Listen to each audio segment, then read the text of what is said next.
Hey, I'm glad you're here. You guys, there's no way. There is no way that Capcom just announced the Code Veronica remake. This is something that fans have been asking for a very long time, and it seemed like Capcom just does not care about Code Veronica. They don't care about people that like Code Veronica. It seemed like they were just pretending it away, and I cannot believe that they just announced this. I was actually away camping. Here's a quick snippet of me camping real quick.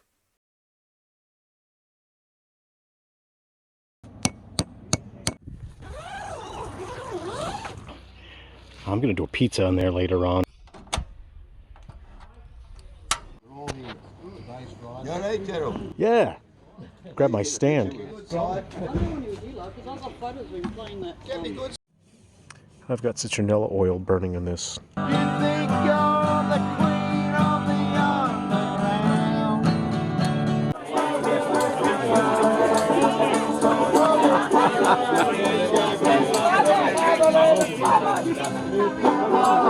She give us one. I don't smoke. You know you love a one. Because I don't drink it. I used to. Okay, now let's talk about Code Veronica. I just want to look at the reveal trailer here. I just want to finally take a close look at it and point out anything that I find interesting and share my analysis with you. If you are also a huge Resident Evil fan, let me know which one is your favorite in the comments. I was just on a podcast with some mates of mine, and we were ranking the Resident Evils. Code Veronica was in my top 5, as was Zero. Okay, let's take a look at the trailer here. I'm pretty amped about this. I just don't believe it. I'm in shock. I'm absolutely in shock. I do not believe they've done this. I quite like the orchestral approach that they took in the score for this. This is interesting. I like the composition of this scene. The latest Resident Evil games have been very well composed in terms of their set pieces. What we have here is a building that stands out, and this very likely could be the facility that Claire is attempting to break into. It seems to have a lot of attention in the scene. You see the flow, the visual flow of the scene. Have a look at the road, the way it curves around intentionally. It brings your focus into that. Have a look at this street here, the lights. Everything has a very strong compositional feeling to it, but it all leads you to this. And have a look at the light in the sky. The clouds are illuminated a bit, and you have sort of spotlight and haloing around the building here. Great use of lighting. The people that build this have a very, very strong understanding of visual composition when it comes to scene building. That's probably the building where Claire's supposed to, he breaks in and then there's a helicopter shooting at her. And I'm wondering if we're going to get that scene, because that scene feels very post-Matrix, if you know what I mean. In the early 2000s, everything was post-Matrix. And I always felt like that scene in Code Veronica was composed that way because they wanted to have something eye-catching, like, oh, you guys like the Matrix, check out this scene, this is like the Matrix. So I'm these days something like that is kind of cheesy, so I'm not sure if we're going to have something like that here. So really fantastic. And these days, in a lot of games, this would be pre-rendered. This would not be rendered in engine, and the reason why is that if something is rendered in engine, it means that all of the animations have to be scripted to run within the game's event system. Any assets have to exist in the game files. If it's pre-rendered, they don't have to exist in the game files. They just have to have the video file. But from what we've seen from the latest Resident Evils, this is a scene that it looks so great, but this also would be in the actual games. So I'm not going to say that this is pre-rendered. Very likely it is. If you don't explore a scene entirely yourself, like you don't walk around, there's no reason for it to be real-time. It would be pre-rendered. This looks like it could be pre-rendered, but again, the visuals on the modern Resident Evil titles are so good that this just could be real-time here. Something I really like the effect, the volumetric lighting they have on the headlights. Look at the imperfections here. You see how there's a bit of detailing here on the headlight, and you see how that affects the light shaft. It's not really a light shaft. This is just an effect of real-time volumetric lighting, which is a visual technique we use to convey a sense of density in the atmosphere. Have a look at the glowing and the haloing here in the sky. That is an effect of volumetric lighting, and it's so brilliantly composed. I cannot overstate how great this is, because they specifically chose a cold color temperature. Look at this blue halo here, and it complements these warm street lights in a way that's just, oh, this feels visually satisfying to look at. The people that compose this have a very, very strong understanding of visual communication. This is great. I really, really like seeing this kind of competence in games. That's 12 Impasse de... it's a little blurry. I'm just going to say 12 Impasse de Mayonnaise. Day is of some multiple. That's that's an address of the... I don't know. Okay, let's see. So this is real time here. Okay. This looks fantastic. I really enjoy seeing all the kind of foliage work that goes into this, because this is very intentional. All of this has to be hand placed. Really great on that. You see the imperfections of the cement in the wall here. Stuff like that, we use procedural generators in order to generate textures. In Resident Evil 4, for example, many of the textures, the developers went into... they toured around Europe and they took photos of doors and buildings. That's what they used for Resident Evil 4. They also did that for 6, and I think 6 is hideous. I think it's atrocious. And usually when I try to play 6, I think, no, I'll give it another chance, and I don't feel so good. So 6 is kind of atrocious, I think. We have a lot of variation on the particle effects here. It helps things feel organic. Variation is what builds a sense of organic, natural feeling in environments here. Okay, so small details like this, where you see even the wire is not perfectly straight up and down. There's variation to it. There's imperfection. That makes it feel organic. There's variation to the vines here, makes it feel organic.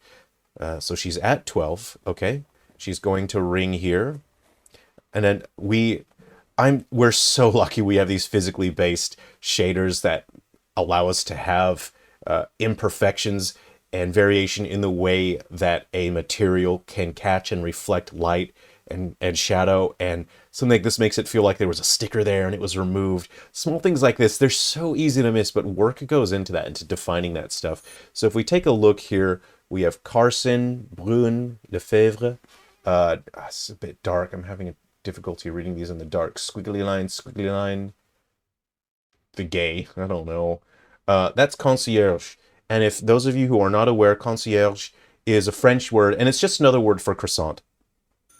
Okay, so Claire rings the bell here, and we are waiting. I might skip through some things in editing, just if it tends to drag on a bit too much. Oui, yes. So There's something that I'm really hoping that they maintain. And what was special about Code Veronica is that the characterizations that was part of the upsetting environment. There was a sense of elevated reality when it came to the way that Alfred Ashford was depicted, because we know what normal people look like. And Claire, what makes this story so interesting is that it is a fish out of water story where Claire is the normal one and everyone else is so weird. Like Steve was weird, Claire was weird, Rodrigo was, dying, so he didn't really do that much. But I'm hoping that these developers understand that appeal of Code Veronica. It was kind of unsettling because of how uncanny some characters were.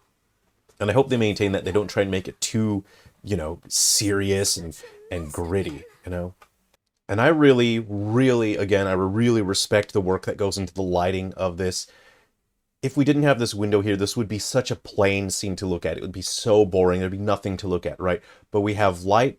We have the moonlight, which is the pale color coming in, illuminating just a little bit of the environment. Then we have the warm light from the street coming in. We, these days, use subsurface scattering to achieve this effect on the curtains where light is showing through an object. The way that the fridge catches just a little bit there, it keeps the scene looking interesting before the lights turn on. A lot of work has gone into this, And the light's actually, I don't think it's an instant on. I actually think it's a kind of a gradual. Yeah, it is a gradual. So yeah, there's a sense of the incandescent light bulb where it has to warm up over, half a second. It gradually turns on. Very subtle detail. Bits of paper, we likely don't get very close to any of that to see what's what. Just an old style film camera, whatever year this is supposed to be set. I don't know if they've shifted the timeline around, the Simpsons style. This is the kind of, okay, so earlier I said we use procedural generators to create all of our textures, but I believe this is a situation where they actually may have taken a photo of an actual Persian rug for this, because this does not look like a procedurally generated texture to me. Generally, procedurally generated textures are very perfect, and I say perfect in that they're just immaculate. They look very video gamey, right? But I've looked at this, it looks a little too imperfect. I see chromatic aberrations that would have been the result of the photography process. There would have been some post-processing to enhance and get it more suitable for matching the rest of the environment. But this is a situation where I think this is a photo of a rug, and everything else, like that's procedurally generated, the textures here, especially the couch, and it's so great being able to have a mixture of the two. So I really like seeing that these developers, these are not new developers. From what I see so far is that these are developers that have experience working with older technologies, and they now have access to better tools that let them do more. A problem that we see is that developers that are new come in and they never learned the fundamentals. They never learned to do things in the era where the tools didn't do all the work for you. These days, the tools can do almost all of the work for you. And that's where we get games where they kind of look good, but they're just off and they just feel boring, kind of crappy. And it feels like the people that made it didn't know what they were doing. This is the opposite of that. These developers really know what they're doing.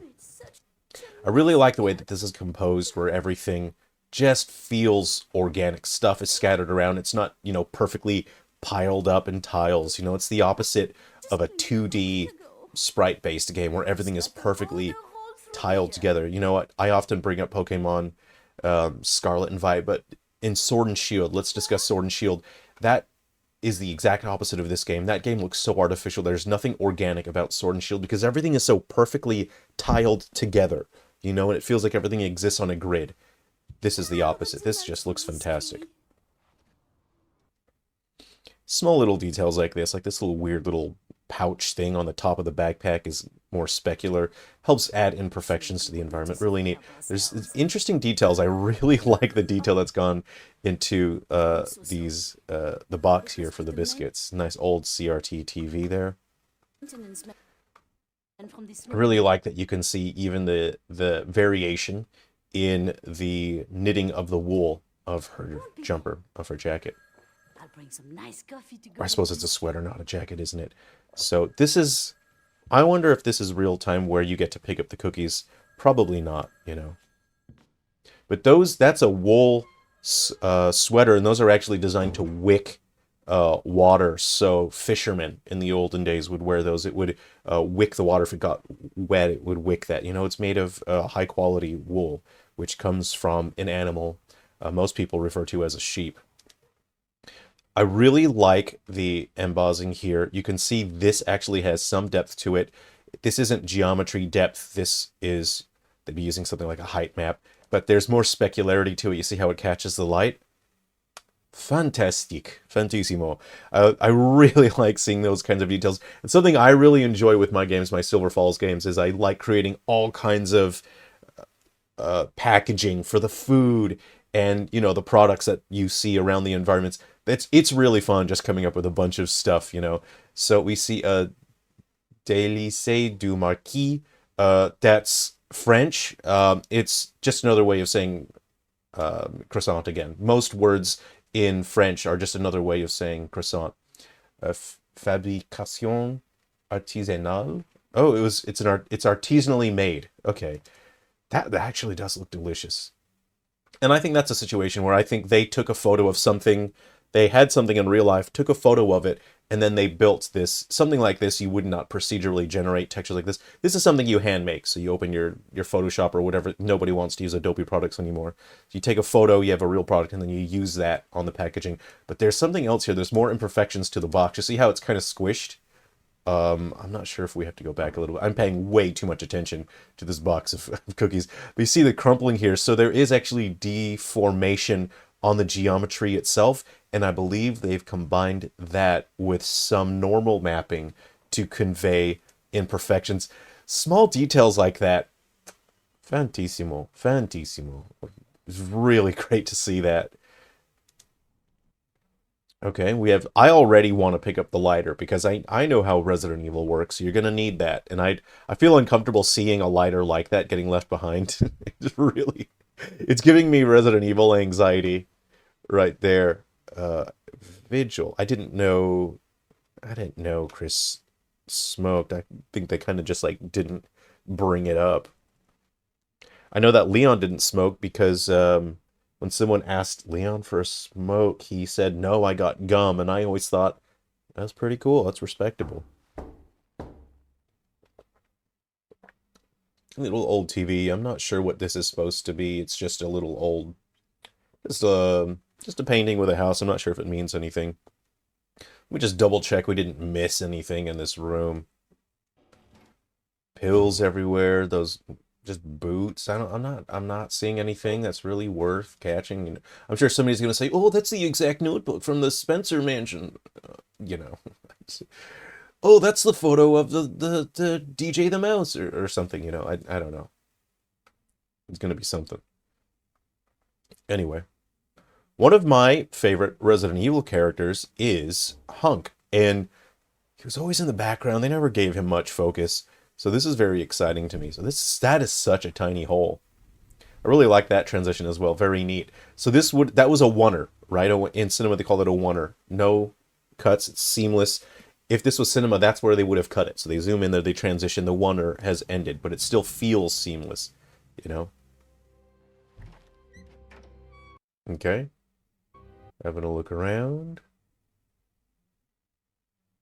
I'm trying to tell if this is actually modeled or if this is just a flat plane that has normal data. Normal data makes things look bumpy. Okay, no.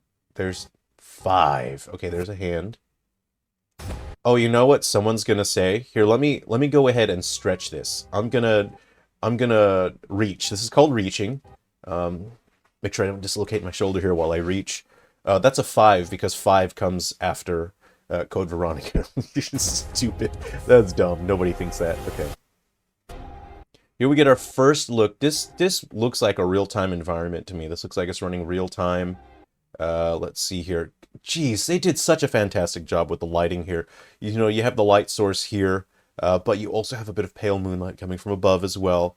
The light poles, the trees catches that in just a way, but you have to have that. Otherwise, if you did not have that overhead light with the volumetric lighting here, you wouldn't be able to see these branches here. It would just be a black, blurry mess. So it's great that they have that. There's heavy use of chromatic aberration to introduce some, you know, color distortions as we get farther from the center of the screen. Ooh, enhance it and zoom in. What is that just there? Okay. We have some fans here. Let's see if I can discern anything interesting. We got physics simulation on the cloth here. Lens flare right there. The light source. I really, really dig these light sources, environmental light source, and they let scenes be dark. J.J. Abrams directed this angle. Ooh, I like the billowing of the tarp there. That helps scenes feel alive. If you can have little movement like that in an organic way, just helps the scene feel organic. This is most likely Claire's legs. I believe that's going to be a gun holster. You see that leather belt? That looks like it's leather. I always kind of liked her. They're not bell bottoms, but you know, but they're loose. They were 2000s loose fitting jeans, and I always thought, yeah, that's the 2000s, all right. V. That says, please insert your card. And I really, really like this old 80s looking technology with the green screens there, these huge chunky buttons. Okay, so I did work in IT earlier in my career, and this is an OH&S disaster. I would have to write this up because you can't have cables running around like that. No, people will trip over that. You can't. This is a workspace that is untenable. Untenable. Where's the overhead lighting as well, honestly? So we have some, ooh, I really like this effect. Have a look at this plastic covering. So it's telling us that this is disused. Gee, that's a really great effect, and that takes quite a bit to get of fine tuning to get this to look right. Now you can see through the material, but the light still passes through the material. You can see the light on the geometry inside. There's desks. There's like a shelf in there, but the plastic is still catching the light, but then the light goes through that. That's harder to achieve that effect than you think it. So actually I have a lot of respect for that, even that effect. That takes a fair bit of work. The dragonfly looks like it has the one wing. No, that's not a Final Fantasy VII reference. This is probably to reference the dragonfly that Alfred and his sister were ripping the wings off and then feeding to their ant farm. Have a look. Oh, yeah. Have a look at the texture here. This uses a height map to achieve this bumpiness here. You can see this bumpiness is not 3D model. That's not part of the geometry. That bumpiness is just part of it's a texture that has values from white to black. It's a gradient, and then you make noise, a sort of noisiness to the texture. So it's like white bumpy dots everywhere, and then that allows this. This is more of just a flat texture. This here is probably geometry, but this relies on that visual technique. I've seen a lot of shaders refer to it as tessellation these days. In the past, I would have referred to it as a height map, but more and more shaders I've seen refer to it as tessellation. I'm not sure why. Oh, we have ants in the background. Hands. Whose hands are these? We have to see. Okay, so there's a jacket sleeve there. I'm not sure if these are zombie-like hands or... Claire doesn't wear a jacket in the Code Veronica, but we don't know what her outfit is in this. She had that cool vest, which we see a little bit of. The Made in Heaven motif. Oh, you see blood splatter on the plastic just there. Very cool. We start this trailer very blue and yellow, and then it shifts more and more to red. Very cool. I really like that. It makes it feel like we're progressing. There's like a syringe there, so this feels very medical and experimental. This is a trench coat. There is a gun. I bet you can probably enhance. Yeah, that's this character here. There appears to be some liquid here. I'm not sure if that's blood. Hope it's not Chris's blood. Okay, yeah, this is, I'm not sure if you'd be able to tell who that is, but that's, it wouldn't be Rodrigo. It'd probably just be some NPC that it probably shot himself to prevent himself from turning into a zombie. I think this is where we have an interaction with Steve. This feels very familiar from Code Veronica, so it's great that things feel familiar, but even though the developers have stated this is going to be very different from the original, and I prefer the honesty there, and that's why I'm looking forward to this, is that the developers have said it's going to be different, unlike Final Fantasy VII Remake, where the developers right up until launch day said no, it's faithful, we're not changing anything, this is the exact same thing as the original, and then you play the game and it's not a faithful remake, it's not the same thing. It was very frustrating for the developers to have been so dishonest about it. That here, the developers are very honest. They said it's different. Something about this ear is really low poly count. Look how harsh the edge is on the ear here. It's not fully modeled. It's just like this weird flat geometry. That is so interesting why this is such a low poly count ear. I wonder why. Let's see. We have a ponytail. We have like a hair tie in the back. We have a jacket collar here. This might be Claire. We do have some physics simulation on the hair, but I don't know why the ear is like that. That is so weird how low quality that is. This is probably Claire. Weird. So maybe she's wearing a jacket with the short sleeves. Those are the golden Lugers? Lugers or Rugers? I don't know. Ooh, I really like the ivory handle. Look at that. Steve uses these. I'm trying to pause it at just the right time here. There is a little bit of subsurface scattering to help this ivory look more organic. We simulate light entering the mass of an object, the light bouncing around and then coming out the other side of the object. And there's a little bit that helps this. It doesn't just look like it's a different color. It feels like it's a different material. This is very harsh. There is no subsurface scattering on the metallic part. Fantastic. Excellent use of modern technology when it comes to game development. Really great. We have the leather here. Nice old style leather desk. Very classy. Who was that? Who is this? Okay. We're going to see who this is. Okay. That's like a brown hair. Caucasian. This might be Steve. This could be Steve walking away. No way, girly. You'll only slow me down. Really like these chandeliers. Very postmodern Art Deco is how I would describe these. I'm gonna say these are from about the late 20s, early 30s. These chandeliers. Oh yeah, this is where Alfred's gonna stand there. I'll take my sniper rifle, aim, and miss. Ah! Yeah, he's gonna be sniping you from up there. Great to see these. I'm feeling the vibe on this one. 100%. I'm so amped. I have to tell you, this is one of my favorite games. Alfred Ashford. We have this velvet on his. I think it's like supposed to be a velvet jacket. Alfred Ashford. I really like the imperfection on, or just the conveyance of texture on the cast iron. I believe that's meant to be cast iron, you know. You can see the pleating on the pants, the white gloves, black waistcoat. I think this is supposed to be a velvet jacket. Interesting. I feel like the jacket coat is too short. And the reason why I say that is because older fashion, especially around the 60s and 70s, the coat generally has a longer cut. So the length of the jacket is longer, but this jacket is quite short. And generally that's something we see in more modern fashion. The lapels here are actually quite shallow.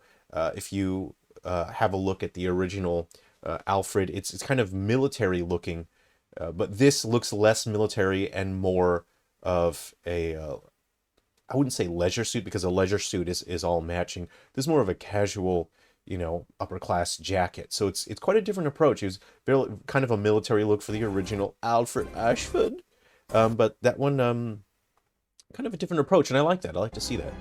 Okay. Anything else here? Oh, saving electricity. Not all of the lights are on. See? Those are off. Conscientious. This just... Oh, I'm so very, very pleased. Alexia will be pleased.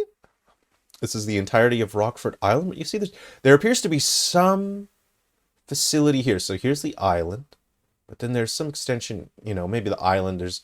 Oh yeah, it goes and continues out that way. Great use of... I see particle fog here. Particle fog and use of volumetric fog.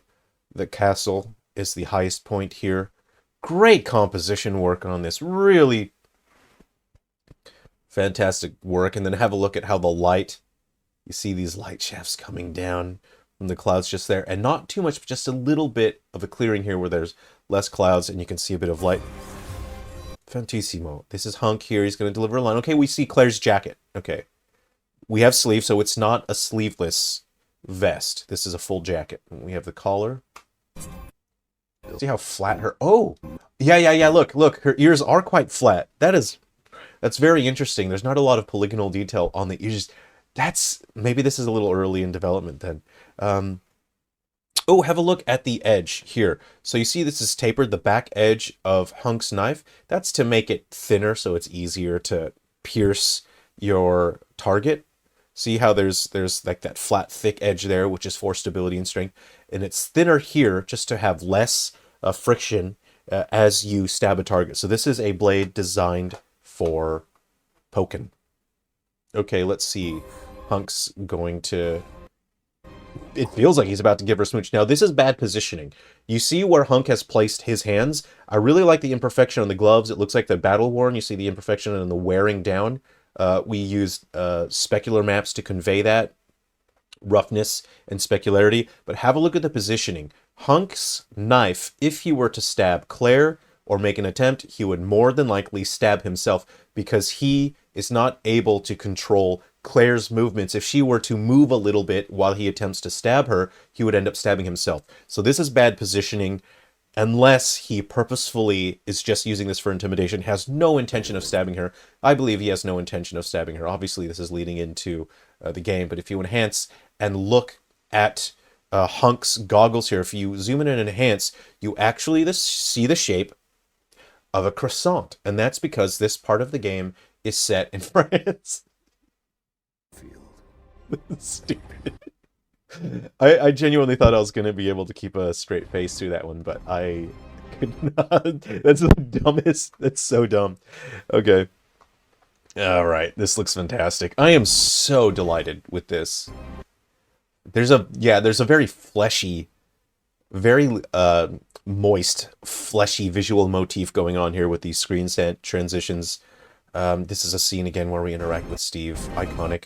There's the Made in Heaven visual motif. Let Me Live, not Made in Heaven, Let Me Live. It's is it Chris's that says Made in Heaven, and then Claire says Let Me Live.